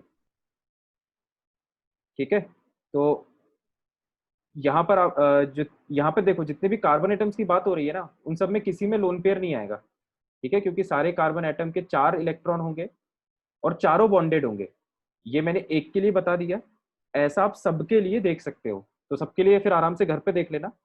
अभी अपन इस कार्बन पे फोकस कर रहे हैं, मतलब इस वाले कार्बन पे फोकस कर रहे हैं अभी अपन। तो सिग्मा बॉन्ड 3 आ रहा है, लोन पेयर कितना है? 0। तो स्टेरिक नंबर कितना हो गया? 3 + 0 मतलब स्टेरिक नंबर कितना हो गया? 3। ठीक है, तो थर्ड स्टेरिक नंबर के करस्पॉन्डिंग हाइब्रिडाइजेशन क्या आएगा? sp2। तो हम बोलेंगे कि इस कार्बन का हाइब्रिडाइजेशन स्टेट क्या है? sp2। ठीक है, सिमिलरली आप सारे कार्बन एटम्स के हाइब्रिडाइजेशन स्टेट बता सकते हो। एक और का मैं बता देता हूँ, ये वाला जो कार्बन है, इसके 4 इलेक्ट्रॉन्स, 4 वैलेंस इलेक्ट्रॉन से चारों बॉन्डेड है, तो कोई भी लोन पेयर नहीं है, लोन पेयर 0। सिग्मा बॉन्ड कितने हैं? एक ये वाला और एक ये वाला, 2 सिग्मा बॉन्ड। तो 2 + 0 मतलब इस कार्बन के लिए स्टेरिक नंबर 2, मतलब इस कार्बन का हाइब्रिडाइजेशन आएगा sp। ठीक है, तो हाइब्रिडाइजेशन निकालना बहुत सिंपल है ना। तो यस बस इसके बाद आप सारे कार्बन के आराम से निकाल लेना घर पे, कोई दिक्कत नहीं है। अब अपन वापस मुद्दे पे आते हैं। सर एक डाउट और है। हाँ बताओ। सर स्टेरिक नंबर में सर जैसे ऑड इलेक्ट्रॉन रह गया कोई, हम्म। तो सर उसे कैसे, मतलब उसका कुछ यूज आता है उसमें लोन ऑड पेयर में? इलेक्ट्रॉन स्पीशीज स्टेबल नहीं होते यार, वो फिर जुड़ उड़ जाते हैं, तो ऑड इलेक्ट्रॉन स्पीशीज बचते नहीं है ना। जो बचते हैं फिर अपन उनको एक्सेप्शन के तौर पे याद रखते हैं। ठीक है, तो उसका अपन Yes. ऑड इलेक्ट्रॉन का अपन डिस्कशन करेंगे केमिकल बॉन्डिंग में, यहाँ पे नहीं। अब अपन आगे बढ़ते हैं, और बताओ A3 के बाद। तो अब नहीं है सर। किसी को किसी में भी डाउट हो? सर A9 A10 में भी तो पर सेम ही है। हाँ सर, वो भी सेम है। यस A9 A3 सेम नहीं है भाई, A9 A3 सेम नहीं है। ये मैं एक्सप्लेन कर देता हूँ अभी, है ना। A9 A3 सेम क्यों नहीं है? A9 A10 का बोल रहे हो ना? A9 और A10। हाँ A10। हाँ, A9 A10 के पहले कोई डाउट हो तो बताओ। नहीं। अच्छा, तो देखो A9 और A10 देख लो। ये देखो, जो डिग्री टर्म है ये बहुत जगह यूज होता है। ये जब अपन स्पेसिफिक चैप्टर्स पढ़ेंगे 12th क्लास में, जैसे अपन जब अल्कोहल्स पढ़ेंगे तो उसमें अल्कोहल्स की डिग्री निकालेंगे, जब अमीन्स वाला चैप्टर पढ़ेंगे तो उसमें अमीन्स की डिग्री निकालेंगे। लेकिन अगर आपको एक साथ निकालना हो तो यूज देखो, क्या होता है डिग्री का? टाइप ऑफ हाइड्रोजन बताने के लिए कि जैसे ये वाला हाइड्रोजन अलग टाइप का है, ये वाला हाइड्रोजन अलग टाइप का है। आगे जाके जब 12th में पढ़ोगे, 12th क्लास में, तो उसमें देखोगे ये वाले हाइड्रोजन की रिएक्टिविटी अलग होती है, इस वाले की रिएक्टिविटी अलग होती है ना, बिहेवियर चेंज हो जाता है दोनों का। तो देखो, डिग्री ऑफ हाइड्रोजन तो हमको समझ में आ गया, है ना। हमको डिग्री ऑफ कार्बन भी समझ में आ गया। कार्बन का डिग्री क्या होता है कि वो कार्बन कितने कार्बन से जुड़ा है। नेक्स्ट आता है अब डिग्री ऑफ नाइट्रोजन, है ना। तो डिग्री ऑफ नाइट्रोजन आप यहाँ पे लिख लो।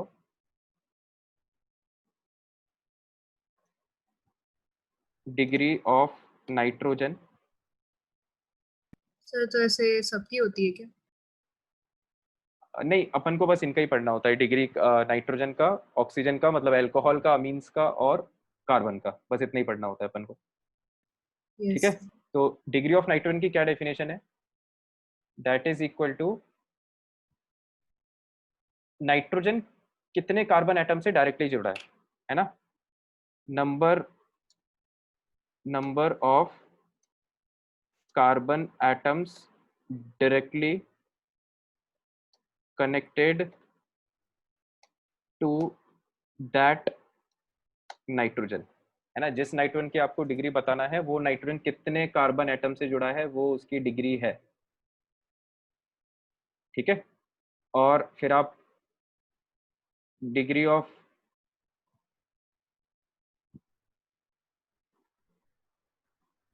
एल्कोहल्स की बात करो, इसमें अपन को डिग्री ऑफ नाइट्रोजन नहीं, इसमें अपन को आप इसको थोड़ा सा चेंज कर लो, इसमें आप लिखो डिग्री ऑफ अमीन्स, वो ज्यादा सही रहेगा। डिग्री ऑफ अमीन, है ना। अमीन में नाइट्रोजन होता है ना, ब्रैकेट में लिख लेना नाइट्रोजन कंटेनिंग कंपाउंड, ठीक है। अमीन का फंक्शनल ग्रुप याद है अपन को, NH2 होता है उसमें, तो नाइट्रोजन कंटेनिंग कंपाउंड होता है अमीन compound.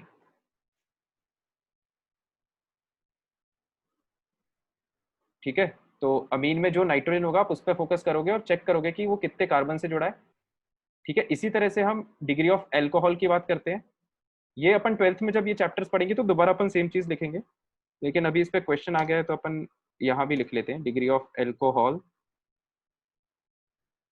Degree of alcohols, alcohols की क्या खास बात क्या है कि वो they are oxygen containing compound, है ना। तो ये ऑक्सीजन कंटेनिंग कंपाउंड है, तो अब इनकी डिग्री क्या होती है, तो number of carbon atoms directly connected to that nitrogen अपन ने इसमें ये लिखा है, इसमें अपन ऐसा नहीं लिखेंगे, इसमें अपन कैसे लिखेंगे, इसमें अपन लिखेंगे पहले degree of degree of carbon is equal to degree of carbon to which this oxygen is connected, ठीक है। सारी डेफिनेशन में थोड़ा थोड़ा सा फर्क है, इसमें कंफ्यूजन इसलिए नहीं हुआ क्योंकि मैं अभी लॉजिकली समझा दूंगा ये रूल्स क्यों बनाए गए हैं, ठीक है। डेफिनेशन में फर्क देखो, डिग्री ऑफ अमीन क्या है, number of carbon atoms directly connected to that nitrogen. For example जैसे कोई ये स्पीशीज है,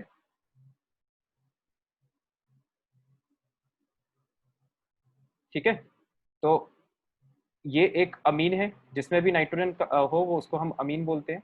अमीन is a nitrogen containing compound, so this is an amine. और अमीन में आपको डिग्री बताना है अमीन की, तो फॉर्मूला क्या है, number of carbon atoms directly connected to that nitrogen. इस नाइट्रोजन से कितने, 2 कार्बन एटम डायरेक्टली कनेक्टेड है, तो इसकी तो डिग्री हो गई 2, 2 कार्बन के कनेक्शन के कारण this is a 2 degree amine. But ये सेम टाइप की डेफिनेशन यहां पर एप्लीकेबल नहीं है, क्यों नहीं है वो अभी आपको समझ में आ जाएगा। ये है एल्कोहल OH, है ना, ऑक्सीजन कंटेनिंग ग्रुप। तो OH जो है वो, इसके लिए अपन ने क्या लिखा है, degree of alcohol degree of carbon to which oxygen is connected, oxygen जिस कार्बन से कनेक्टेड है उसकी डिग्री बताओ, ऑक्सीजन जिस कार्बन से कनेक्टेड है उसकी डिग्री कैलकुलेट करो, कितनी है इसकी डिग्री, ये कार्बन 2 कार्बन से कनेक्टेड है तो इसकी डिग्री है 2, है ना। ध्यान से देखना, क्योंकि इसकी डिग्री 2 है और ऑक्सीजन इस कार्बन से जुड़ा है, देयरफॉर ऑक्सीजन की डिग्री भी 2 हो गई, तो this is a 2 degree alcohol, ठीक है। तो अब यहाँ पर फिर बहस का मुद्दा ये आता है कि भाई अपन ने ऐसी डेफिनेशन जो यहाँ पे लिखी थी वही यहाँ पे क्यों नहीं लिखती। यहाँ पे तो आप भाई एक तरफ कह रहे हो कि भाई नाइट्रोजन से जितने कार्बन डायरेक्टली जुड़े हैं वही डिग्री हो गई, तो सेम डेफिनेशन ऑक्सीजन के लिए बोल दो ना कि ऑक्सीजन जितने कार्बन से डायरेक्टली जुड़ा है वो डिग्री हो गई। सही कह रहा हूँ क्या मैं, क्या बुराई है इस चीज में, लॉजिकली सही लग रही है ना मेरी बात। अरे हाँ या ना कुछ तो बोलो भाई। सर एक बार रिपीट कर दीजिए थोड़ा। अरे मैं ये कह रहा हूँ कि यहाँ पर अपन ने डिग्री कैसे कैलकुलेट करी, अपन को इसकी डिग्री बताना है ना नाइट्रोजन की, तो हमने ये कह दिया कि नाइट्रोजन 2 कार्बन से कनेक्टेड है तो इसकी डिग्री हो गई 2, तो इसमें भी वैसे ही बोलो ना कि ऑक्सीजन 1 कार्बन से कनेक्टेड है तो ऑक्सीजन की डिग्री 1 बोलो, इसकी डेफिनेशन क्यों कॉम्प्लिकेट कर दी फिर। सर क्योंकि वो सर 2 कार्बन से अटैच नहीं हो सकता, इसलिए। बिल्कुल बहुत सही आंसर दिया है तुमने, एग्जैक्ट आंसर दे दिया, ठीक है। OH के साथ प्रॉब्लम ये है कि OH ऑक्सीजन जो है वो उसके 2 ही बॉन्ड रहते हैं बनाने के लिए, ठीक है, ऑक्सीजन एटम के 2 ही बॉन्ड रहते हैं बनाने के लिए, इसमें से एक तो उसने हाइड्रोजन से बना लिया। जब आप अल्कोहल की बात कर रहे हो इसका मतलब ऑक्सीजन एक तरफ से हाइड्रोजन से बॉन्डेड तो है ही, मतलब उसका एक ही बॉन्ड फ्री है, ठीक है। तो अगर आप जो डेफिनेशन, बहुत ध्यान से सुनना है, ये बहुत अच्छी समझने वाली बात है और ये समझ में आ गई तो कभी डिग्री में कंफ्यूजन नहीं होगा। अगर आप इस तरह की बात यहाँ पे करने लगोगे तो ऐसे में तो अल्कोहल हमेशा ही 1 डिग्री आएगा, क्योंकि ऑक्सीजन एक ही बॉन्ड बना सकता है जब वो अल्कोहलिक ग्रुप में हो तब। तो इसलिए अपन इसको इस तरह से डिफाइन नहीं करते, फिर अपन क्या कहते हैं कि भाई ये तो ऐसे, तो फिर अपन अल्कोहल्स में डिस्टिंग्विश ही नहीं कर पाएंगे, क्योंकि उसकी तो डिग्री हमेशा 1 आएगी। तो ऐसा करो कि ये ऑक्सीजन जिस अपने पड़ोसी से जुड़ा है, जिस कार्बन से, उसकी डिग्री इसकी डिग्री बता दो, क्योंकि कार्बन की डिग्री फिर चेंज हो सकती है। ये कार्बन 1 डिग्री भी हो सकता था, 2 डिग्री भी हो सकता था, ये 3 डिग्री भी हो सकता था, ठीक है। ये लॉजिक क्लियर हुआ। अब अमीन्स के लिए अपन ने वैसा इसलिए नहीं डिफाइन किया है क्योंकि अमीन को नाइट्रोजन कंटेनिंग कंपाउंड बोला गया है। तो नाइट्रोजन जो है वो ऐसा जरूरी नहीं है कि केवल हाइड्रोजन से बॉन्डेड हो, वो हाइड्रोजन छोड़ के और किसी कार्बन एटम से भी बॉन्डेड हो सकता है। तो यहाँ पर जब एक कार्बन से बॉन्डेड होगा तो 1 डिग्री हो जाएगा, जब 2 से होगा तो 2 डिग्री हो जाएगा, जब 3 कार्बन से बॉन्डेड होगा तो 3 डिग्री हो जाएगा। तो मतलब लॉजिकली आसान भाषा में अपन कहें तो ऐसी बात है कि जब अपन को पड़ोस वाले से ही सोल्यूशन मिल गया तो पड़ोस के पड़ोस पे क्यों फोकस करना है, मतलब उस तरह की बात है ये, है ना। अब सेम बात यहाँ पर है, ध्यान से देखना, सारे इंटरलिंकिंग अपन कर लेते हैं। तो अपन ने हाइड्रोजन के लिए भी इस तरह की बात की थी, ठीक है, कि हाइड्रोजन भी क्योंकि एक ही बॉन्ड बनाता है, तो आप हाइड्रोजन की डिग्री को ऐसा नहीं बोलोगे कि हाइड्रोजन एक कार्बन से कनेक्टेड है तो हाइड्रोजन की डिग्री 1, गलत स्टेटमेंट है। क्योंकि हाइड्रोजन एक ही बॉन्ड बनाता है सिर्फ, तो इसकी डिग्री ऐसे तो 1 आने लगेगी फिर। तो अपन उसको करेक्ट करने के लिए अपन क्या बोलते हैं कि आप इस पे फोकस करो, हाइड्रोजन जिस कार्बन से जुड़ा है उसकी जो डिग्री है वो हाइड्रोजन की डिग्री होगी। मतलब जैसा लॉजिक अपन ने अल्कोहल के लिए दिया था वो सेम लॉजिक हाइड्रोजन के लिए है। क्या ये डिग्री वाला कॉन्सेप्ट लॉजिकली क्लियर हो गया? कंफ्यूजन तो नहीं होगा कभी इसमें? हाँ बोलो बोलो। सर लेकिन ये सारे ऑक्सीजन कंटेनिंग कंपाउंड्स के लिए नहीं होगा ना? सारे ऑक्सीजन कंटेनिंग कंपाउंड्स के लिए, जैसे तुम कीटोन की बात कर रहे हो, मतलब ये फॉर्मूला? Yes sir. मतलब अपने सिलेबस में जो डिग्री है वो केवल अल्कोहल्स की, अमीन्स की और हाइड्रोजन की है, ठीक है। तो बाकी की तो अपन को डिग्री की बात ही नहीं करेंगे, अपन कीटोन वगैरह इनकी डिग्री की बात नहीं करेंगे अपन। सर बस मैं ये पूछ रहा हूँ सर, बस कीटोन सर उसकी तरह कर सकता है ना बिहेव, जो अपन ने ऊपर लिखी थी अमाइन के लिए? अरे तो भाई वो लेकिन सिलेबस में ही नहीं है ना, तो उसकी बात क्यों करें अपन, मैं ये कह रहा हूँ, कंफ्यूज क्यों होना है नेसेसरीली। उस पर जब कभी क्वेश्चन ही नहीं आएगा भाई, वो चीज़ सिलेबस में नहीं है तो क्यों उसमें फालतू कंफ्यूज होना है। जितने ज़्यादा पॉइंट्स पढ़ोगे उतने ज़्यादा रूल्स दिमाग में घूमेंगे, उतना कंफ्यूजन होगा, ठीक है चंद्रभान? यस। तो अपना टाइम वैसे खत्म हो गया है। देखो अपन ने, अब इस रूल्स के को फॉलो करते हुए आप A9 और A10 करना, आंसर एकदम सही आएगा। कुछ अटक जाए तो मुझसे पूछ लेना, पहली बात। दूसरी बात, अपना पार्ट 1 ही केवल डिस्कस हो पाया है, ठीक है। तो पार्ट 2 के जो भी डाउट्स हैं वो आप मेरे को व्हाट्सएप पे भेज देना ग्रुप में, या पर्सनली जैसा कन्वीनियंट लगे, तो मैं उनको वहीं पे रिप्लाई कर दूंगा, ठीक है। Yes. अपन मिलते हैं नेक्स्ट क्लास में। Good bye till then. Thank you, sir. Welcome everyone. Thank you.